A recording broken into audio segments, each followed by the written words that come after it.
toujours sur des chiffres de base, on va dire. Vous avez dit, Monsieur Fiandino, dans ce qui est exposé, c'est la métropole du quart d'heure. Donc vous dites, tout le monde le sait, alors c'est intéressant parce que vous pouvez vous réécouter que Montpellier est congestionné et qu'il faut 25 minutes pour aller jusqu'au Pérou, ce que vous avez dit.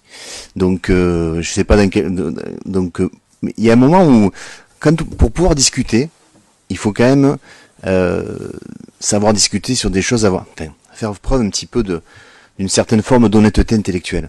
Et j'ai le sentiment, je vous le dis, je vous donne mon point de vue, qu'on a quand même beaucoup de mal à être sur ce terrain-là. Vraiment beaucoup de mal. Et généralement, on n'y est pas. Et du coup, c'est très difficile de discuter. Moi, je suis évidemment d'accord sur l'idée du covoiturage, de l'autopartage, mais vous avez dit quelque chose d'intéressant. Il faut augmenter le cadencement pour les bus.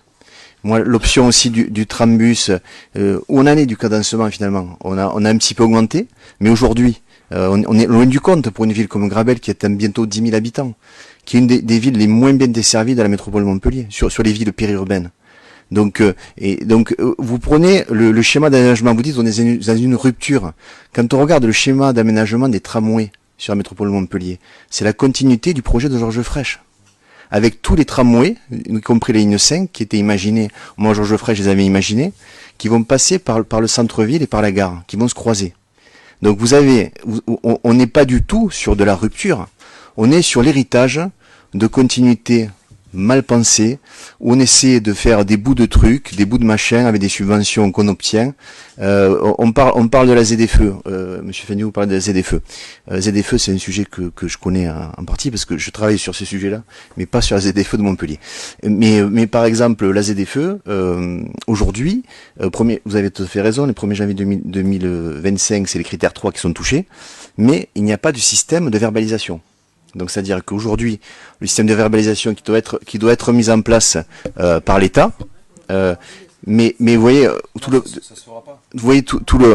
tout le paradoxe de ce système-là, c'est-à-dire que toute l'hypocrisie, c'est-à-dire que une collectivité comme la métropole de Montpellier, et c'est pas la seule, attend que l'État subventionne tout un système de verbalisation sans mettre un seul euro, et pour que éventuellement ces ZFE se mettent en place, tout en sachant que dans la conduite de ces ZFE au départ il y avait des critères bien plus exigeants puisqu'on parlait de critère 2. Donc qui aurait été touché au 1er janvier 2025. Donc il y a eu un rétropédalage de la métropole de Montpellier sur ce sujet-là, qui était une des métropoles les plus ambitieuses au niveau national, mais qui a rétropédalé parce que même les institutions centrales leur disaient que c'était pas réaliste. Donc il y a un moment où il faut, je suis tout à fait d'accord pour qu'on fasse du développement durable, c'est tout à fait raisonnable, mais qu'on examine nos problématiques de congestion. On est des villes les plus congestionnées de France, donc il va falloir aussi résoudre des problèmes et bien les hiérarchiser. Et aujourd'hui, on est loin du compte, très loin du compte, et y compris en termes de desserte pour Grabel.